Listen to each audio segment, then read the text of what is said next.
Just minutes ago, we did learn that Governor Snyder has signed that right-to-work bill into law in our state. We've been telling you about it. Rick is standing by once again with the governor. Rick?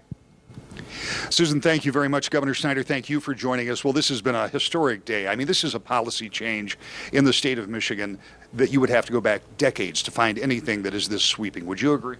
Well, it is a major change, but it's a good change because it's about stepping up for workers. It's pro-worker, not anti-union. It's really giving workers choice, and it will bring more jobs to Michigan. All you have to do is look to Indiana, and as soon as they did this legislation, thousands of jobs have come to Indiana since that time frame. It'll be good for all of us long term.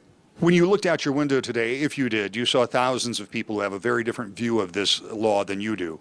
And they think it is anti-union. They think it was rushed through without hearings, all of the arguments that you've heard. What would you say to them? Because they are your constituents too, as they go home tonight disappointed, some of them angry, some of them got quite frustrated this afternoon. How would you reach out to them and say, we can still have a dialogue? Yeah, well, I'm going to continue a dialogue, and I've had a lot of discussions with labor leaders going through this whole process. If you step back and look at, this is going to bring more jobs to Michigan. This is making Michigan more competitive as a starting point. So there's more opportunity for all of us. And in the context, again, this is giving workers choice.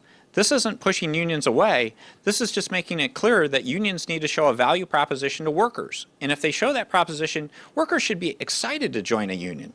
And if they don't see value, that could be a message to a union that they need to do new and innovative things to reinvent themselves to be more successful. All of us can win through this process. When we talk about the process, you and I had talked about it for a number of years, a couple of years we've talked about this, and you have said, not on my agenda. Did the legislature help drive this issue? Because I know there were people in the House that have wanted to do it for a long time. There was talk of a secret vote at a retreat where maybe as many as 22 senators said they wanted to do it too. Was it at that point that you had to reassess where you were?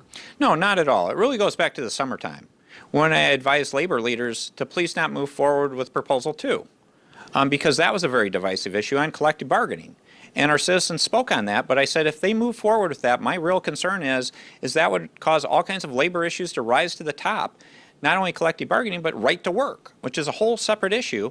After the election, right to work just took off as a big issue, and it was becoming a very divisive issue, regardless of not being on my agenda. So I stepped up to say, now it's on my agenda.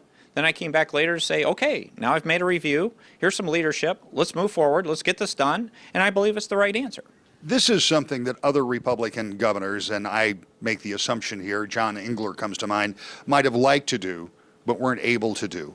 How important will this be on the list of accomplishments in the Snyder administration, understanding that you're very shy about taking any credit, you're not about taking credit, but this is still a very big deal? Well, this is a big deal in terms of moving Michigan forward, jobs and worker freedom. But in terms of my own legacy, I don't worry about that. That's not the issue why I'm here. I'm here to serve the people and to give great service to my citizens who are my customers. Governor, as always, we appreciate your time. Thank you for talking to us exclusively on this night that we have made history in Michigan, and you can love it or hate it, but Michigan is now, or will be in about 90 days, the 24th right-to-work state in the nation, something that seemed improbable even 6 weeks ago. We're live in the governor's office in Lansing. Back to you.